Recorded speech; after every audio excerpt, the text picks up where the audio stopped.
from where you at. I came here for vengeance, watch your back. No need to defend, I'm on attack. Sorry they can't reply, but I guarantee they had a blast. Pop, pop, pop, pop, I be on the next only, yeah, I am fresh to death. What's going on, everybody? Welcome back to the Long Haul Mentality. I am your host, as always, Nick Bagley, and this week I've got the man of the hour, Jo Palacios, on. How are you, bro? Really good, man. It's good, great to be on this thing, man. Pretty dope. Of I appreciate you guys coming on. It's been a blast getting to talk to everybody, so I really appreciate you giving me an hour of your time, bro. course, of course.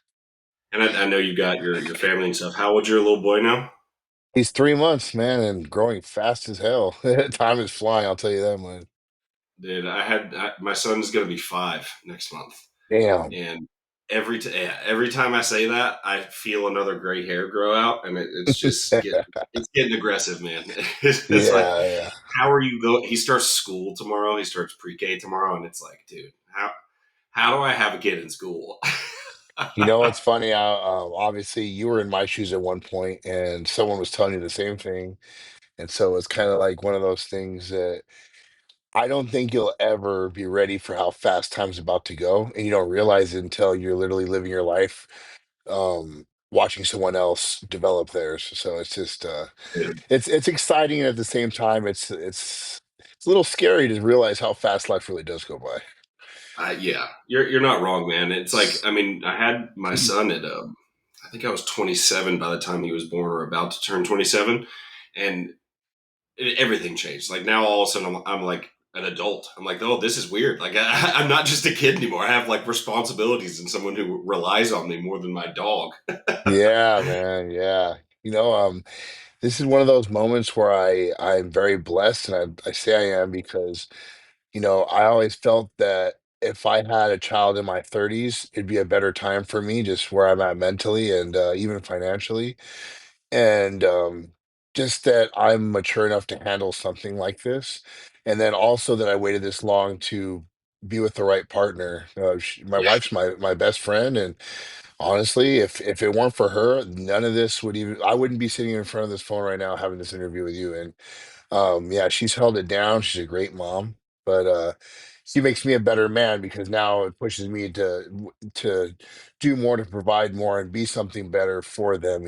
So I think the two things that can help a man more than anything else is a good woman and kids. mhm. And it really puts things into perspective, and you realize that now that the rest of this person's life, at least for 18 years, they're kind of attached to you, and they're attached to you forever. But you're responsible for them until they're 18, and then they're on their own. But Yes. um, yeah, I think that's a great point of like you being mature enough and being able to kind of like take that responsibility and stuff on. I was not ready for that at that time, but I definitely got ready very quickly, And you and I have a little bit different situations. Me and my son's mom aren't together, but then I have my girlfriend who has stepped up in such a big way, and she helps me out a ton when she's in town. But it was scary being like a single dad and trying to think like, oh, I work for myself. All of my income is reliant on me and people signing up with me. And there's always those thoughts of like, what happens if this is all gone? Like Yeah, that's yeah. it's a weird feeling for sure, but Yeah, it man. When definitely pushed. people were surprised that I was able to do what I did while having a baby, and there is zero chance that I could have done it. Like the amount of stress that comes with it, like just hearing him cry and knowing that he's going to be taken care of by mom, and I just keep doing what I'm doing, like, because the first thing I'm like, shit, what do I do? How do I get him to stop? Kind of thing. It's like it's a stress that you don't even think you're gonna have until it happens. But then, like I said, Right. like, because she's so good at being a mom and being there, I don't even have to worry about certain things, and that's why I was able to accomplish a lot. Yeah. So, And but that, I can that role imagine of, that single dad, bro. That's hard. I figured it out. We've got a good thing going at least, so we have a good relationship on that side. But the thing about like the age that your kid is in right now is like you're kind of useless for a little while, like anyways. Like for And the most it's part, funny. she's gonna do most things. I actually, it's funny that you say that because one of my best friends, not Paul, I have another best friend. I This guy was kind of like my father figure growing up because my dad passed away at an early age for me. Mm, But he had his child years before I had mine, and he when he found out I was going to be a dad and stuff, he told me, he said, "You're going to learn real quick that your role is pretty much useless in the beginning, and it's going to feel weird because you don't feel like you're doing anything, you don't feel like you're doing enough, and you're actually going to start feeling like a terrible dad. And he warned me Hmm. about this, and I ran into this too. And but the more I started to see my role and when my wife needed me and like the things she would ask for, I was starting, or I'm beginning to learn my role, and that in the later years, my role becomes way more important in developing Yes. him. And so, trying like, because I've always been kind of a leader my whole life, and it's always like I know what to do, I can take charge, and this is where I've actually had to give up the captain's hat. And Yep. my wife is the real leader when it comes to him, at least for right now. And then one day, 'cause we talked about it, I was like, Ash, like right now, I'm realizing real quick, this kid needs you way more than he needs me. However, I know my part, I'm learning my part, but one day the role's gonna reverse and he's gonna need me a lot, and you're gonna have to sit back and watch me do mine. And then obviously we come together right as one, but that was very hard, a hard adjustment for me to make because I've always been one that's confident on taking on whatever. This is just different. Yeah, it's always a difficult role, I think, for men to take a step back because, like, it's our innate desire to be like, all right, I'm here to solve problems, right? And Yes. there's no problem. There's no problem for you to solve. It's just get out of the way, and Yeah. like if she needs something, bring it to her. And it's definitely a big switch. But I will tell you that as they get older, it gets way more fun. Like it's so much fun taking them to parks and the pool and like all that stuff. It's a fucking blast, man. We were walking around the mall the other day, and Ash saw this little girl walking with their parents and stuff, and she was like, "Oh, I'm getting emotional thinking about him growing up too fast and looking like that, being that big." I was like, "Shit, I'm over here and thinking I can't fucking wait till he's that big so I can actually like fuck around with this kid." Just completely Yeah, different mindsets because she's so nurturing, but a woman's like that, and then a man just wants to teach and guide. We don't have that side to us unless you're a little on the softer side. There's some guys that are like that; they're really good at it, but I'm definitely not that guy. I'm not. that's not me. It's not me either, man. Yeah. I've had to learn like, all right, there's a time and a place where it's like, all right, dad voice is on, and it's time to be in that role. But like trying to shift and not be that is definitely something that I've had to like really hard focus on to make sure that I'm not teaching him that the way you get away with things is by being aggressive, and Yeah. that's a nature of mine, go figure.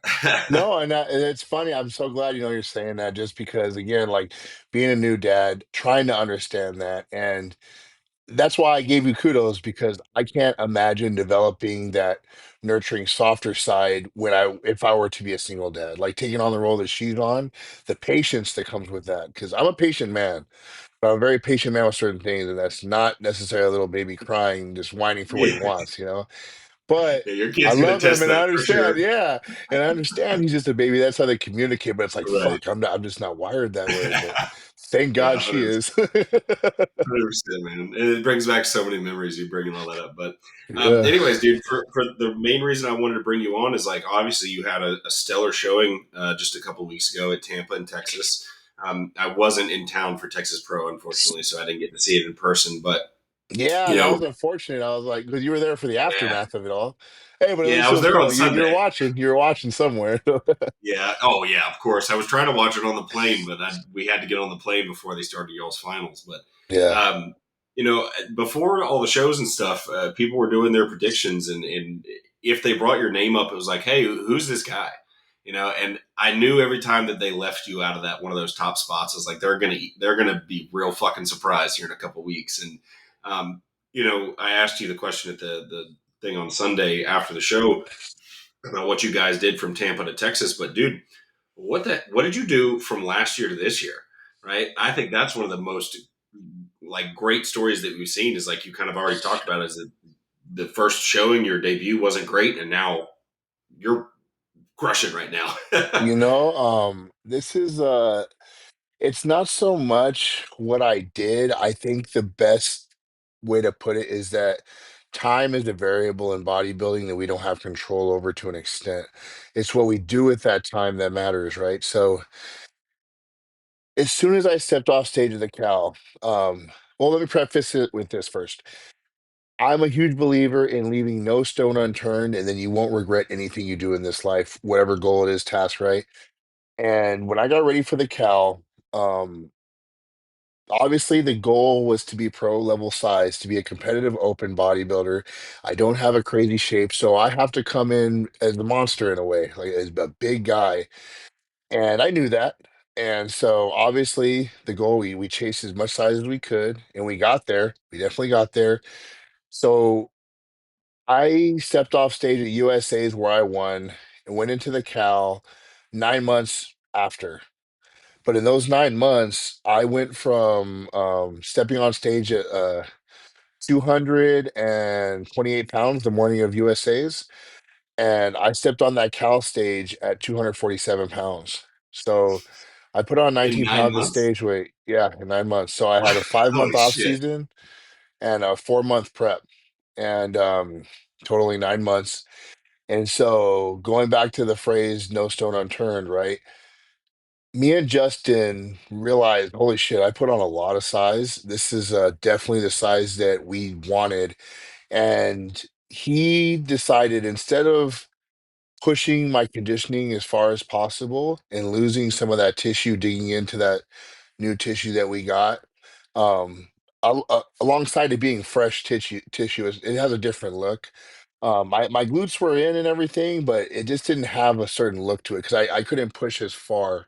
So I came in Sure. really full. And one thing I learned real quick in the pro league is that they won't even look at you unless you are at condition. Like, and it's not that I just wasn't up to par with everyone else. And so that's going to stand out as, this guy's not a first call out guy. And so that was a stone that we didn't turn over. However, it was somewhat part of the plan. It's just we were hoping we'd fall better, right? In a better place. I placed 15th, and I tell everybody the same thing. I allowed like 15 seconds to feel sorry for myself in that moment and then realize, you know what, Joe, like, you are brand new to this. This is just new to you because you've never lost like this. You've always kind of won and been up there. And I'm like, why do you do this in the first place? You do this because you fucking love it. You never did it for recognition. You never did it for money. You did this because you absolutely love this. So what we're gonna do is we're gonna talk to Justin. As soon as we get off the stage, we're gonna tell him our thoughts. We're gonna ask him what his thoughts were, see if they line up with yours. And I already had a plan. The first thing I thought to myself was, I'm not conditioned enough. And I was like, what is a really far show from now? And what would make the most sense? And instantly I thought, Justin lives in Florida. I'm going to go live with Justin for about 2 weeks closer to the Tampa Pro. And I'm going to do the Tampa Pro. That gives me 14 months in between shows. Since conditioning's the thing, and I need more muscle maturity because I have all this new tissue. Time is the only variable I need to worry about. I don't need to do anything different, but just keep contracting my muscles and allowing them to literally age. And then that way, the muscle's going to stick no matter what. I didn't care to get any bigger. I didn't care to improve any part of my muscles.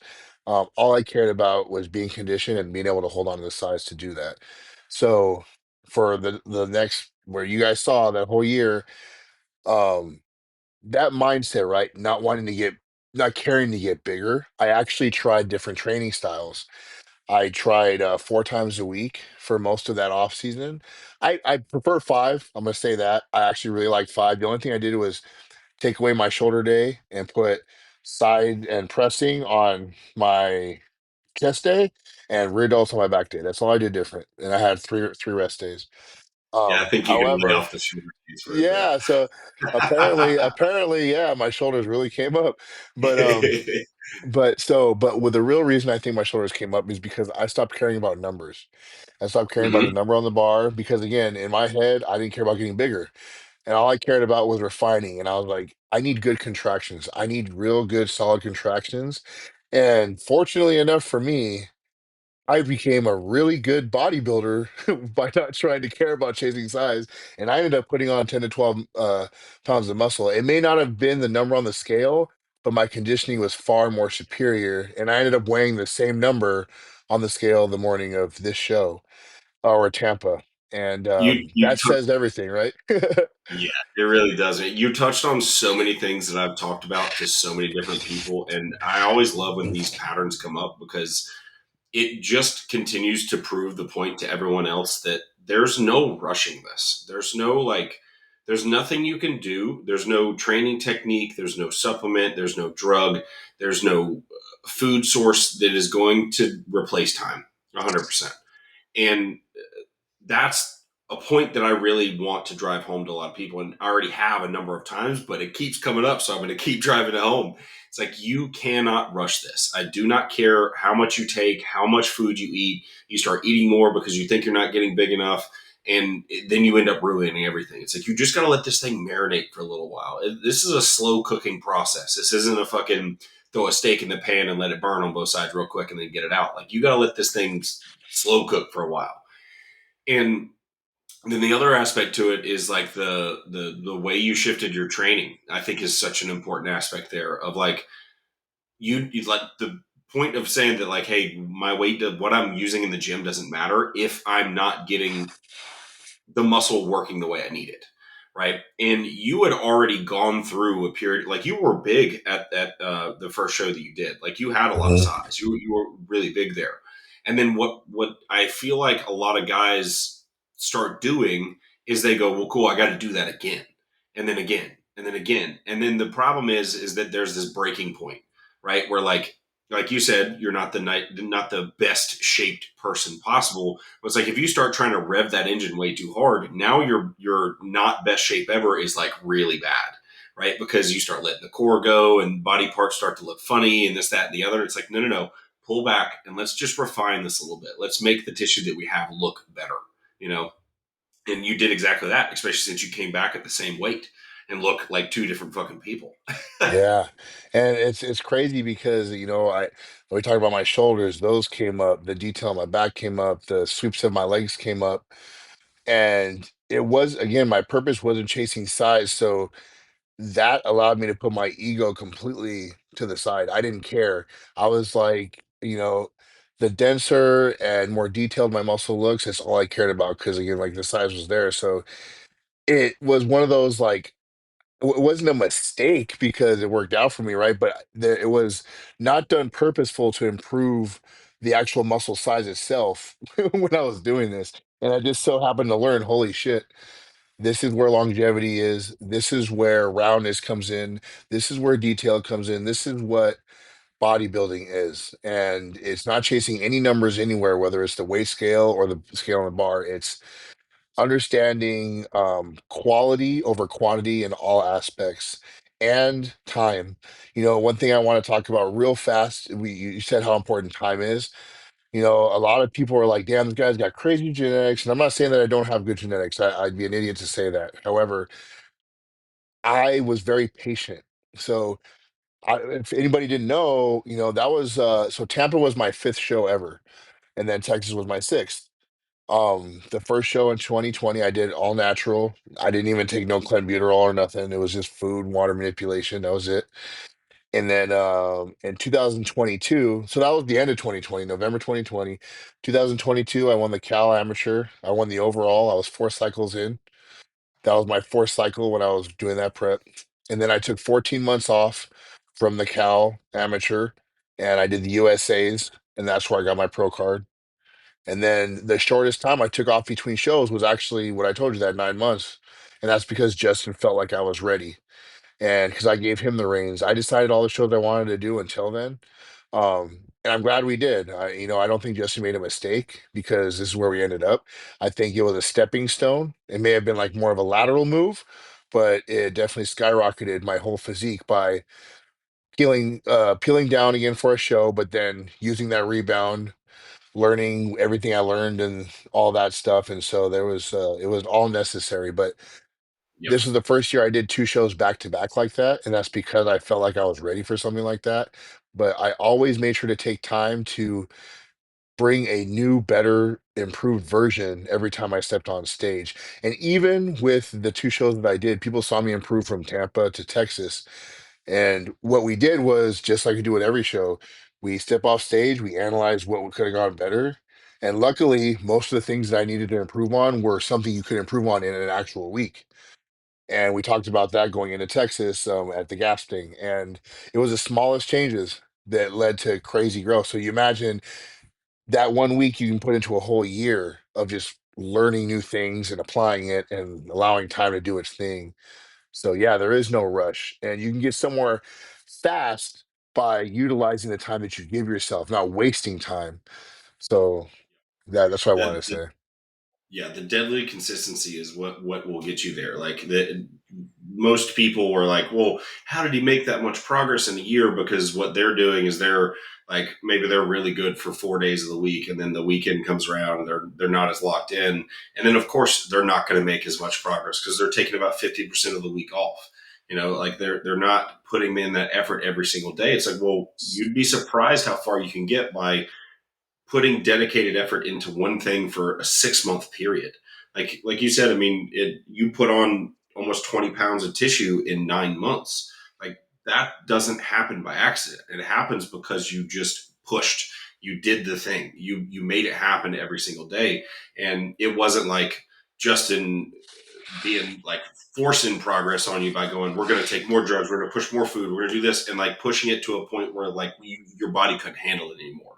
He pushed it enough to get you to get the response, right? And that's how it always needs to be. But like everybody's wanting to do what Joe did, right? And like all of a sudden be a breakout star, when the reality is like, well, Joe's breakout year was built off the all the years that he did everything before. It's like an overnight success is not an overnight success. There's all the years that go into that stuff. But as far as the training changes that you made when you said you stopped focusing on weight and whatnot, what type of was there like a specific reduction that you made in weights? Did you change volume? Like what did you do as far as that's concerned? So this is going to be kind of hard to for certain people to comprehend. I just know that Nick Walker's talked about this before, and it's something that I've always done for the most part. But I did really dialed it in this time was training by feel. So your body's different every single day. There's some days where it's strong as hell, and there's some days where 3 plates feels like 5 plates. But one thing I did was go by feel. So just enough weight that day, whatever that may be. Say I'm doing a bicep curl. That could be a 25-pound dumbbell, or that could be a 50-pound dumbbell. Whatever my body's feeling that day, and the strongest, tightest contraction I can get out of that weight. And if it's too much and I'm not feeling it directly where I'm trying to work, then it's too much. And I'll lighten it up until I find the weight that I feel. And then I'll just volumize that.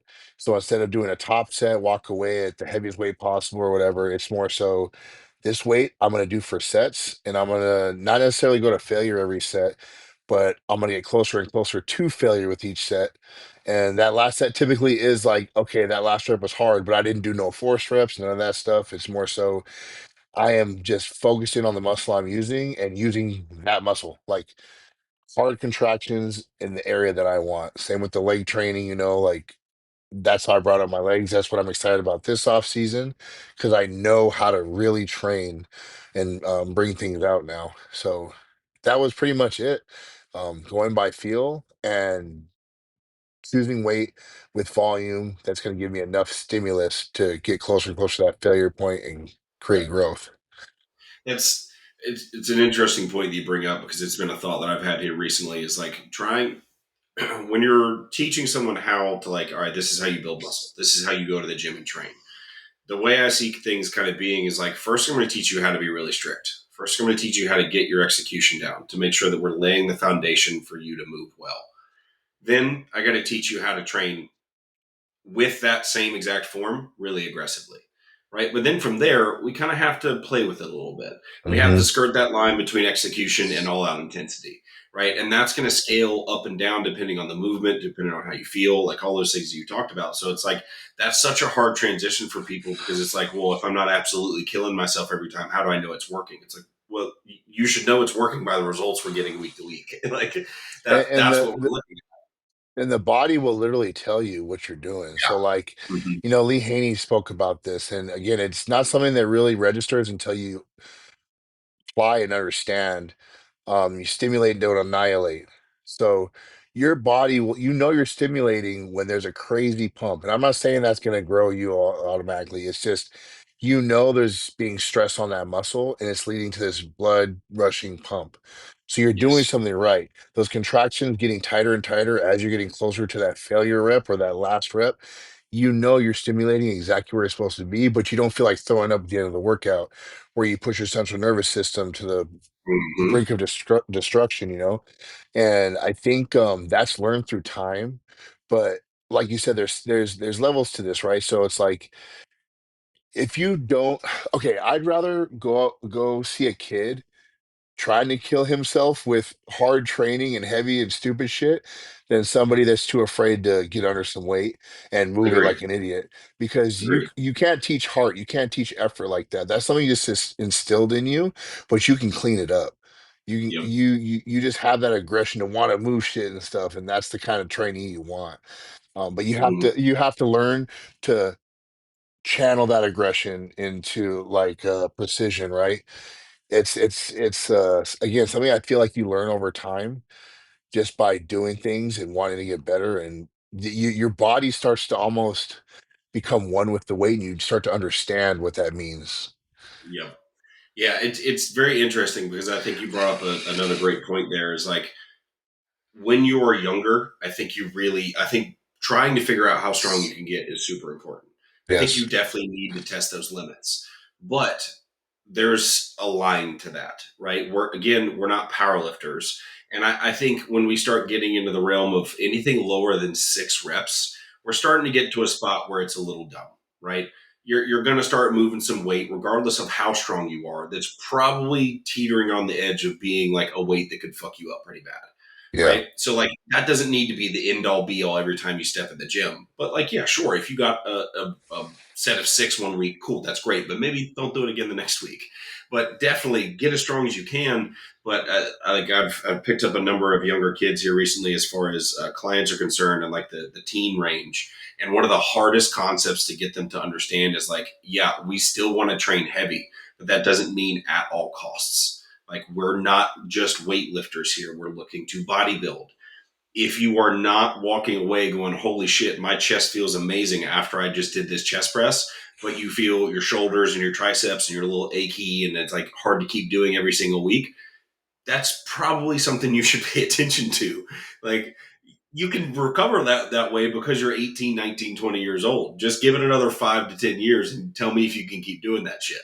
It's like there's definitely a time and place to do it. And I'm not discouraging people from doing it, but learn how to take that intensity and channel it, like you said, into something that's actually going to make that tissue work. You know, Yep. speaking of like what you just said, like there was a day, so I want to say it was right after, so we did my rebound after the show last year. Went into my health phase, was about 3 months, and then went into an off season. And like right when the off season started, I remember I was just strong as an ox, like real strong. And so there, I talk about it all the time. I've talked about it in other podcasts. The one of the biggest shifts in how I trained, other than not caring to be bigger, because I love training heavy. I mean, if you look at my Instagram, up until recently, I've always trained really freaking heavy. And we're talking about for reps. And I was at Revival Fitness here in the OC, and it was late at night. And I already found out I was gonna have a child and stuff, so I was just motivated. I was driven as fuck. And I got under a 7 plate Smith squat. And that was the most I've ever squatted ever. And I got under it and I moved it for 7 reps. And before that, I was moving like sets of five. Like I went by quarters, like 3 1/4, four, 4 1/4, five. I was doing all those reps behind it. And then I did the 7 for 7.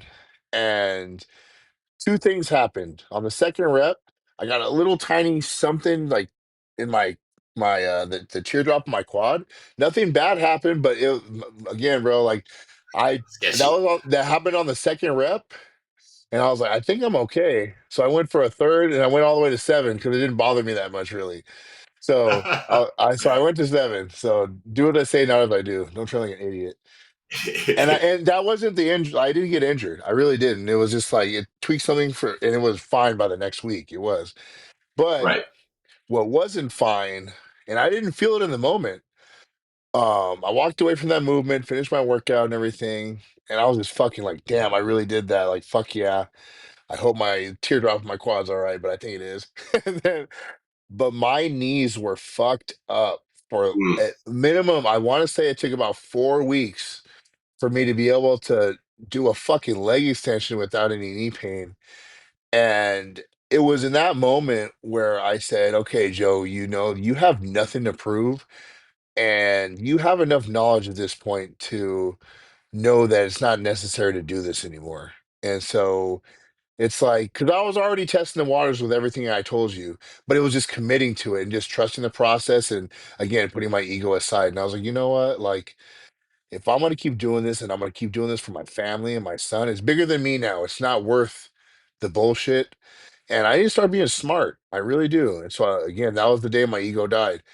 It was dope to go out that way. I'm glad I didn't get hurt. But I applied it to everything. Like I haven't gone past like and it's been shit. I even went less, but I haven't gone past like a 4 plate incline. I usually play around with 2 1/4 and three now. I mean leg press. I don't think I've gone past 8 plates, and that's pretty heavy right now based on how I do things. Like hack squat, I haven't gone past five, and normally I stay around three. Five is if I'm doing like 10 reps, but normally I do 12 to 15 reps. Like, so it's just, and now I do sets. We're talking 3 to 4 sets for that kind of weight, getting a bunch of volume and making sure that I'm pressing through the sweeps of my quads. So like that was a moment for me where I had to decide where I wanted my career to go, because it was going to be a short career training like that. And you see like there's very few guys that walk away without problems training the way I was training. And Agreed. luckily I'm young enough and I didn't do too much damage or anything to where I can train pain free. I don't need wraps. I don't need none of that shit. And it says a lot. It's truly understanding the sport and understanding that your ego, whether it's in bodybuilding or in just regular general life, that can fuck you pretty good if you let it. So, 100%. Yeah, yeah. it's one of those things where it's like, yeah, we need to figure out how strong you can be. I think being strong is very important for building muscle, but it's not the end all be all. Once you get as strong as you are, it starts to not make as much sense to be going for like 6 reps and 7 reps and so on and so forth. And like, this is a conversation I've had with Hunter a number of times where like over the last 2 or 3 years, he really pulled back as far as like the all out insanity movements that he was doing. Because I mean, I watched the dude do like 10 plates on hack squats for like 8, 9, 10 reps, and like that, it's just absolutely insane. But over time, like at some point, it starts to get to a point where it's like, how much weight can I handle on this thing? Like, how much can my body physically handle? Yeah. So you can no longer chase just numbers, right? Like you said. And there's this weird thing that people are talking about where it's like, oh, don't do more than 6 reps because of fatigue. And it's like, when did weight become the thing that makes the metric for the muscle to grow? It's like intensity and volume are interchangeable, and we can move these things up and down as we need based on the individual and based on the movement. Like it doesn't need to be this thing of like do one set of 6 reps and that's what's going to get you the most optimal growth. It's like please point to a single guy on the Olympia stage that's doing any of that. Please. Yeah, it was pretty crazy watching Hunter train. I think his training works, but and that's I mean, Hunter's style is a lot like Dorian's was, very similar. And I tell everyone that was my foundation. I think the Mhm. pyramid sets, chasing that number in the beginning is extremely important for your foundation. But like you said, once you get to a respectable number, like of weight on the bar. And honestly, I don't think anybody really needs to go past like a 4 plate squat or like a 3 plate bench press. I think those are all respectable numbers that will stimulate growth no matter how big you get. It's just controlling that weight now, right? How you control it, how much volume you do. But anyways, um, yeah, you will not last long constantly living in a logbook. And Mhm. it's not that it doesn't work, and it's probably the most guaranteed approach to making sure you're building muscle over time to log it like that. Because I did it for years. I didn't use the logbook, but I always remembered my best lifts. And that was just something I had in my mind. And but again, like you're seeing Hunter, right? That's paying the toll now because of that. And it's most bodybuilders will train the way I'm training now, not because they want to, it's because they Right. have to. And yeah, because I'll be the first to tell you, man, I fucking love having those butterflies right before a top set. Like having a number in my head and not saying it out loud because it sounds unorthodox, but I think I can fucking do it. Yep. But also not saying it out loud so that I don't hold myself back. Like if I have more to give, I'm gonna fucking give it. Yeah. And I don't have that feeling anymore. I don't get to experience that. But what I do get to experience is being able to train every single day and improving every day and getting a euphoric pump every time. So it's Yeah. just like, Yeah. the trade-off, yeah, you put your ego aside, you miss out on those moments, those butterfly highlight moments.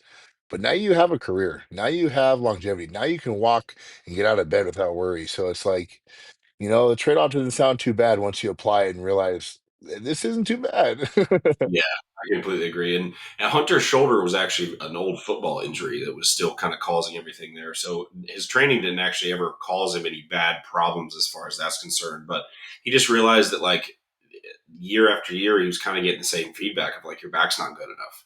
So he was like, well, obviously what I'm doing needs to be adjusted, and he kind of saw the writing on the wall as far as that's concerned. And that's kind of the thing that happens to most guys who do train that way. To most guys, like there's plenty of guys that I know that still train like all out logbook sessions all the time, and they have respectable physiques and whatnot. But you probably see them dealing with injuries and pings a little bit more often than the rest of us, right? Mhm. And I agree. The logbook is a great tool and it's a great way to get you motivated, and it's going to test your limits, and it's going to test like, all right, how far can we take this thing? How strong can I get? But then at some point you got to start to shift, right? Especially if you get as you get older in bodybuilding. Like look, I'm 32 and I don't compete anymore. My knees are telling me to go fuck myself, right? So it's like, Yeah. and I wasn't nearly as strong as any of you guys. So like, we're all going to walk away with aches and pains from this, but I'd still like to be able to function when I'm 70 and 80 and so on and so forth. I'd like to Yeah. be able to stand out of a chair. Yeah, let me tell you right now, there isn't one leg day that I do without starting off with some form of leg extension before I do my pressing. It's fucking impossible. So Yep. damage has been done, but it's not to the point where I'm debilitated, and that's what I'm Right. happy about. It's if I can just train, I can actually feel my muscles work and not feel pain while trying to chase a muscle pump, then I'll be very happy with that. Like there's plenty of like a perfect example is Ian Valier, where he never had any catastrophic injuries within bodybuilding, but I'm sure the dude still has aches and pains because of what he was doing for so long. It's like nobody gets out of this completely unscathed. It just doesn't Hmm. happen. And there's certainly tons of people who could fit that example of like didn't have a catastrophic injury, but like maybe their knees hurt now, maybe their shoulders a little fucked up, maybe their back hurts, and like maybe they needed a hip replacement. So nobody gets out scot free, but it's a matter of like seeing it coming and going, cool, I need to adapt to this or else I'm going to be a robotic human. If you watch any pro level bodybuilders YouTube, any single one of them, and you watch their leg days, you will never see any of those guys start with a leg press or a squat. And that usually tells you, like, oh, okay, their knees ain't the best either. Because nobody ever will start with leg extensions if they don't have to. Yeah, it just ends up becoming a great tool for any like whether they're the strongest person ever or maybe they just need to bring their legs up. I think doing leg extensions first is a great tool because you get some blood, you get some connection to that quad, so you're feeling it really well when you go into the next thing. Plus, now instead of having to go, cool, well, I'm getting too strong, I need to strip some weight off of this and go higher reps. It's like, well, the leg extension is going to automatically do that for you. If you're still pushing the same weights on leg press after doing a couple of sets of leg extensions, you probably didn't do hard enough on leg extensions. Yep, 100%. But it's all those tools that you just kind of have to manipulate and stuff to figure out what's going to bring out the best in this person's physique. It's not Yes. just keep going in and hammering yourself because that's going to end up in a bad spot for sure. Now, Uh, let's touch on that the thing you talked about from Tampa to Texas when I asked you that question because there was a pretty big shift in your look, and it's not really what people probably assume happened. So, what did you do from Tampa to Texas that made the physique get so much better and helped you move from third to second? So when I answered your question originally, I forgot two things. I forgot um, to mention that we actually went darker on our tan. That was one of the things I forgot that actually stood out.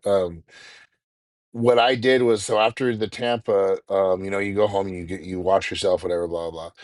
And then I actually went to a tanning salon the spray on tan salon before. So I went to a tan salon, slept with that tan on, went home, then slept. Next day we got more of this like do it yourself pro tan spray, Uh, and Justin and my wife put that on me as another layer, and I slept in that. Next day, uh went with that tan to tan with pro tan at the show. Kept that on, and then did the final tan obviously before the show. And tell me you're a pale white guy without telling me you're a pale white guy. yeah, man. And the thing was, like, I can actually tan. Like, leading up to the show, I lay outside and get a natural tan, and actually a kind of darker, not crazy dark, but the thing with me is when I don't know what it is, but the spray tan, my skin, I don't know if it's because I'm incredibly dry come stage time, Just but my absorbs it. skin soaks it up. And so you can Mm, put a bunch of layers on me and you would never know that I did that many layers to achieve that look.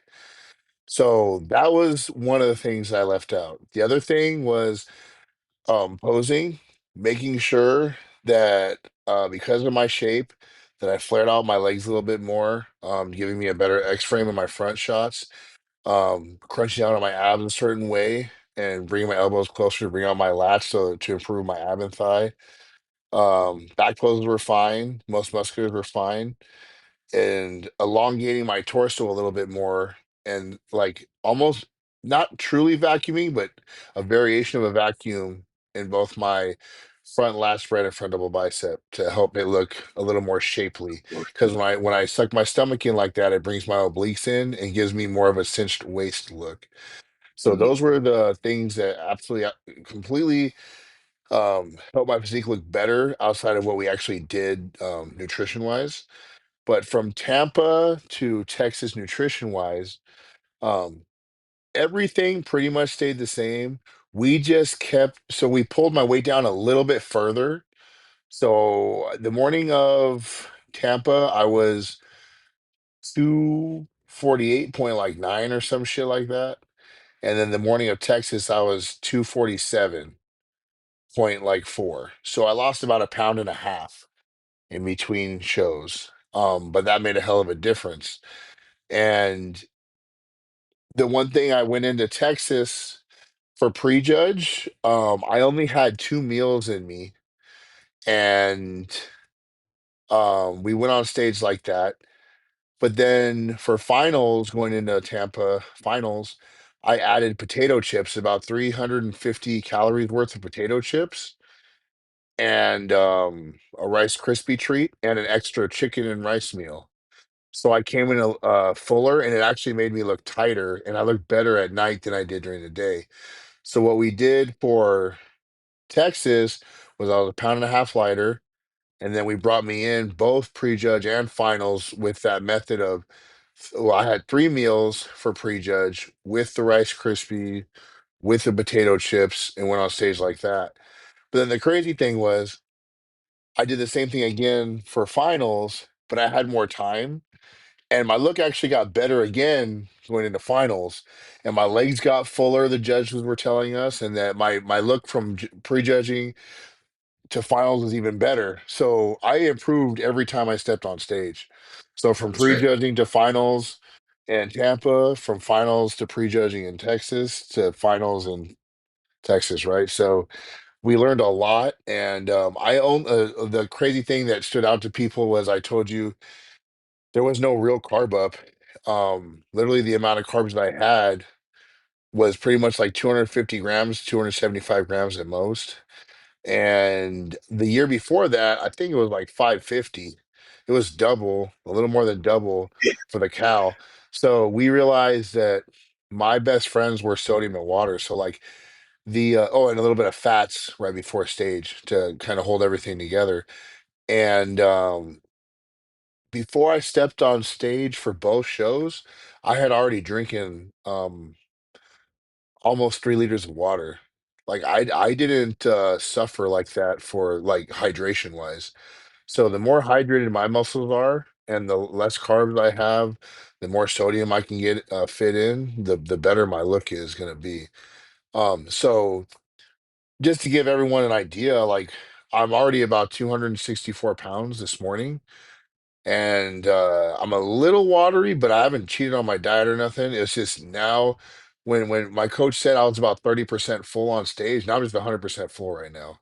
Now I'm really full, but Yeah, I'm not gonna have the crazy detail that I would if I would have done the same. And I right. think that detail that I had creates a certain hard look, and It stands that's out. what stands out, and that's why I could beat somebody like Quentin. So I Yep, I mean completely agree. that is gonna that again. The first thing I said was I learned real quick that conditioning is gonna give you an eye on in the show and give you a chance. So I'll do that every time, especially because I'm not a shape guy. Yeah, and it's definitely a very important thing to pay attention to because I think a lot of people think that like, oh, when I fill out for a show, it's push a bunch of food, and you got to figure out like what works for that person's physique, right? Because like you just like kind of walking around are a big bubbly individual, so like you don't have to be blasting full to look really full. If anything, like you said, you're going to sacrifice some of that dryness and condition by being too full. You know, Mhm. now what was was the carb up the same amount at Tampa and at Texas? Was it the same amount, the 250? Yes, it was. It Okay, was the so the same. only Well, difference, so I guess it was a little bit more for Texas as far as we did the potato chips and Rice Krispies twice instead of once. But the Rice Krispie, it was like it literally was a difference of like what 40, 50 grams of carbs, I think. yeah, which is a snack for a guy your size. Yeah, it was literally the smallest difference in carbohydrates, but it was Right. the source of I think the carbs blended with the fats and sodiums that really kind of Yep. held that pop for me. Yep. Plus, it also plays to the thing of like trying to keep your waist tight, you know, like and lean into Mhm. trying to keep it as small as possible. You know, a bunch of food volume in there, just being blasting full, probably also going to have your stomach a little distended there. So, Yeah, definitely really solid points. I was gonna say that too. Yeah, like you just said, a lot of rice and all this stuff, like filling out with carbs. My gut leaked out in the cow, and that's what. So my feedback was that critique. And this one, my waist looked damn near streamlined from the side. It looked crazy small, and I was able to like control my waist very well. It never got distended. Um, and because it was so flat, it made me look that much bigger. Yeah, So that was really cool. And again, I'm not a shape guy, but because of that exact thing, it just almost makes me look somewhat like I am in certain yeah. shots. Yeah, I completely agree. And like there was never a time at either show at Tampa or Texas where I was like, oh, his stomach is distended. Like it was always very flat. And like it's not like you have a big waist. It's just you're a big framed guy, right? Yeah. Like your stomach itself is not big, but it's just a wide. Like that's it. There's nothing you can do to change that. So it's the way that you guys manipulate things to make it accentuate the look that you do have, right? Because Mhm. like everybody's going to see your core. That's the purpose of all the posing. Is like we're going to see it in every angle possible. You can't hide it. We're going to see that it's bigger than some of the other guys, but does everything else around it make it look in proportion with what you're doing? And that's what matters. That's why we build the tissue in the way we do. You know. Exactly. And But I was just gonna say that when you can chase the best conditioning possible if you don't have to worry about size. This is where time came into play. This is why I call it the sacrificial show. The Cal Pro gave me that size, and I kept that size so that I could get to the level of conditioning that I am now. And conditioning will pay off every time if you have the size to carry that conditioning. So it's just yeah, I mean it was a lot of learning, but a lot of patience and a lot of trust in the process. yep. And me and Justin are we've become best friends. He's like family to me now. It's a lot like Jordan and Chris Tuttle. It's very similar. Justin's been with me for the last 4 years. He's at that point where he rides along with me where I go now. And so it's just like I think it's super important to develop something like that because that's where that trust is real and you don't worry and your body shows that you didn't worry. You don't hold on to anything. There's no cortisol. It's like I truly believe in what this guy's doing with me and or with me, and it's like there's a lot of peace that comes with that, and you can just enjoy the ride, do the work because that's what we love to do, and yeah, the results will speak for themselves. Yes, they will, and they did in your case. And yeah, you're completely right. I mean, having that relationship with the person that you work with, I think, is really important. And at the same time, it's like you guys have become really good friends, but you also look up to him in an aspect where you don't want to let him down, right? Yes. He's not just your buddy who like does stuff for you. He's someone that you have become friends with that you looked up to in the first place, and that's Yep. like Tuttle was actually my coach when I competed.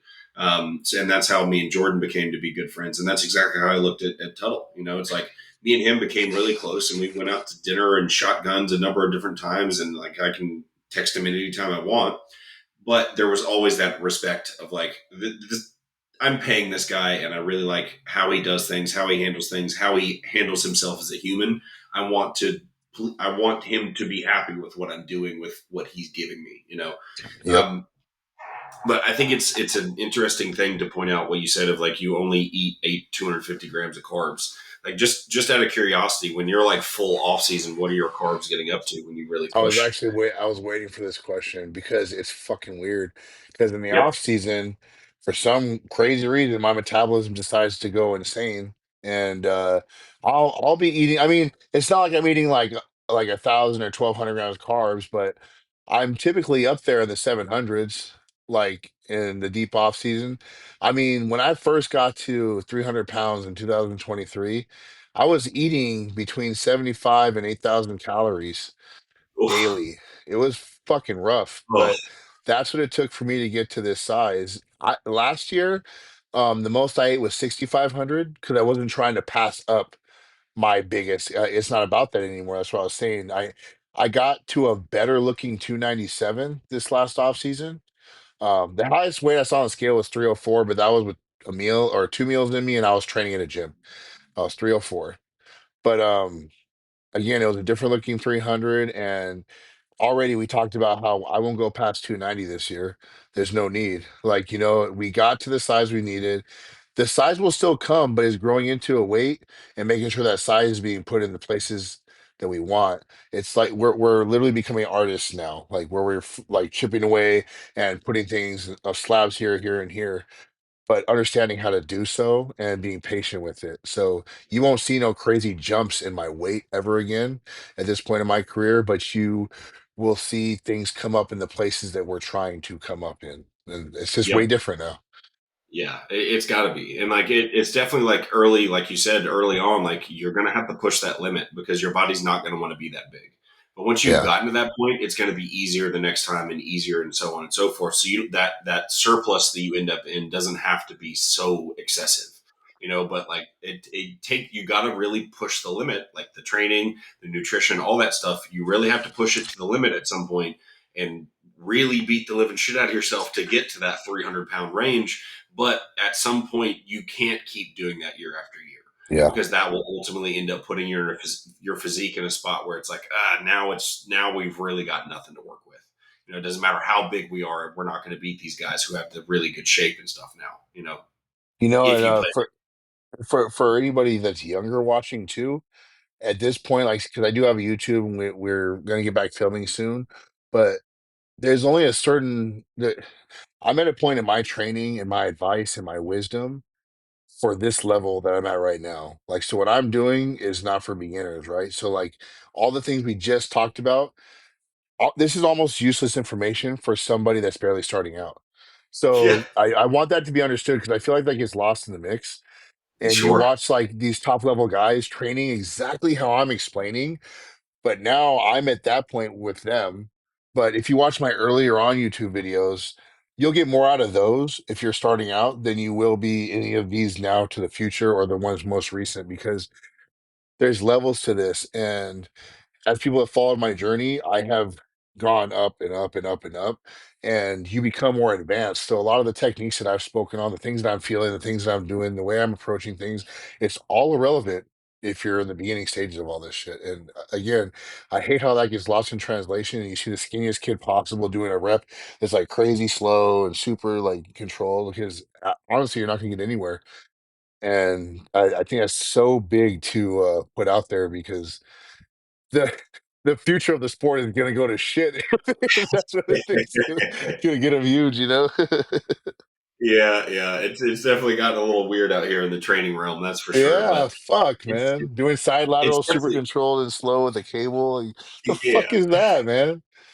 People have forgotten that like load does mean something. You know, it's like Yes, yes. it's it's just hard for people to grasp the fact that like yes, we're telling you you need to be strong, but you don't need to be a fucking idiot. Like you're not a power lifter on a side lateral raise, but we still need to move some weight, right? But that doesn't necessarily mean you're doing lateral raises with 100 pounds. It's like maybe you're doing it with 40, 50, 60 and getting really good contractions out of it, you know, Yeah. something along those lines. It's like you still have to move some weight at some point. Weight is going to help you get bigger. Like don't be Yeah, afraid of it. man. Like, and that's why I say my foundational shit was all like heavy, Yeah. hard. Like, some of it was fucking stupid. Some of it I didn't know if I was gonna get injured or not. But that was my foundation. And I just got really good at contracting my muscles and just learned that I need to be able to do this for the longevity of things and not get hurt. And that's the only reason I changed it. But that shit works. And it works very well in the It does. beginning, and Yep. you need it, and it builds you as a fucking man. So fucking train like Yeah. a man and then get pretty after. 100%. Well, Yeah, so I I mean think everything in there's bodybuilding is the same, right? Like, when I got to 300 pounds the first time, I looked like a fat piece of shit, but the second time I did it, I looked a little bit better, right? So you just clean yeah, things up as you go. right. Exactly. And I think there's something to be said about finding what that limit is. Like when you're Yes. younger, when you have the ability to do it, you have joints that don't hate you and you haven't injured anything. It's like, yeah, that's your time to figure out where the fuck the limit is. So try everything. Absolutely beat the living death out of yourself, sleep and recover and go back.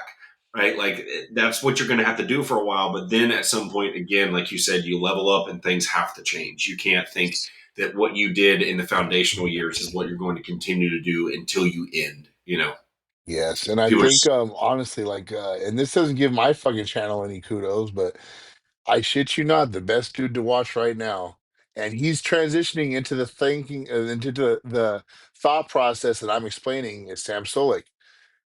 If mm-hmm. you watch his videos, everything I'm talking about, that kid is doing, and he's just putting it on camera. And this guy doesn't need more clout, promise you that. But what I talk to my wife about all the time, because it's funny, because I'm like, fuck, dude, like, this guy is just putting on camera what we all go through, and he's doing Yep. it consistently. So he's showing the transition of like hardcore dumbassery into I'm actually becoming a professional at this and showcasing what actually matters in this.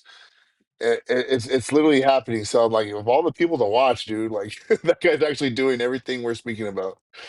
That is a great point because I mean he did start vlogging pretty much at the beginning of what he started, you know. So Yes. that's a really good point to start back at his beginner stuff and like yeah, maybe you need to do some dumb shit like he did, but then as you evolve and get better, it's time to change and realize that there's other things that you can try for sure. But we're coming up on an hour now, man. So I don't want to waste any more of your time here. I know you got the kid to get back to, and probably some other things to get done today. But I'm looking forward to seeing you. You said you're coming out when in September? September 18th to the 22nd, it'll be me, Paul, and my wife. So we'll be in Destination Dallas. I mean, we're there for fun. We're there for gasp. And honestly, man, if you want to do something live, maybe with me and Paul or Yeah, whatever, maybe get to meet my wife. I don't know. I'm that'd more be than great, happy to dude. do so. I'll make time for it. Yeah, 100%. I'm in town that weekend. I had to look at my schedule because the next Awesome. September, October, November, December is a little hectic. But I'm in town that Yeah. weekend. But I'll have to. Are you a burger guy? So this is the thing. Yes and no. I am, but one thing I don't know if I've said this on camera before. I'm pretty sure I have. Whenever I go into my rebound phase, the reason I've been so successful on putting on so much size is Get because I clean, limit the amount of body fat I put on. So right? after the show, this is what I do. So after the show, um, on that Saturday night, we go to have dinner and have dessert. And that's it. The next day, I wake up, I have a bodybuilding meal, and then do whatever I do. Then I go have brunch, and that's like a fucking crazy pancakes, omelet, all that shit. And then I'll go train, and I'll do a full body workout, literally from arms to chest, back, legs, everything. And then I use that, and then I'll have a cheat meal at night with a dessert, and then I'll go into right back on plan that Monday. 100% all in, and I don't have a cheat meal until the rebound's over. And the rebound goes from 6 weeks typically all the way to it's been up to 10 weeks. So it just depends on how tight I stay, which will determine the duration. So I'm like, okay, if I don't have any cheat meals and everything's monitored, then I will be able to prolong this as long as possible. I stay as tight as possible and I put on a bunch of weight, but it's really clean weight. And that's where I've made most of my progress. And then the rest of the off season is just keeping that muscle or getting that muscle to stick, maturing it. And I may get a little bit more size through whatever cycle I decide to do. Yeah, that's great. Well, then the next time you come down to visit, I'll show you the Yes. best. I'll show you the best burger spot that we got. We're also going back for nationals in November. Oh, So dope! Awesome. yeah, December. that's where you'll see me, or December, yeah. So you'll see Yep. me 100% off season Joe, where I can have whatever the fuck Yeah. I want. Cool. We'll definitely do that then. I should be at nationals. This year's a little bit lighter as far as competitors, but I've got this 19-year-old kid who's going to be a fucking freak. He's Dope, doing the bro. Battle of Texas the week. He's 265 at 19, and just That's fucking he's wild. it's really crazy. But If so if you would he'll have asked if you would have asked me to bodybuild when I was 19, I would have laughed at you, dog. There's no way. yeah, dude, it's fucking ridiculous. But kid's a mutant, but he's doing Battle of Texas the week before, and then I'd already told him, I was like, "You're going to nationals," so Yeah, I'll man. be there, man. But it'll be good to see you guys. It'll be good to meet your wife and everybody, and we'll be looking forward to having you out here, man. So I appreciate you coming on again, Joe. Do you want to plug your social media and stuff right quick? Yeah, I actually recently changed it to Joe underscore the underscore machine, Joe the machine. That was my nickname given to me back when I was an amateur at the Cal and I won the whole show, so it just kind of Oh yeah, stuck. Yeah, so I was dope. I didn't give it to myself. I want that to be known. Because that's fucking lame. But yeah, yeah. And then my YouTube link is in the description there, so you could just find it in my bio. awesome, man. Well, I appreciate you so much, dude. Have a good rest of your day, dude. You too, brother. Great talking to you.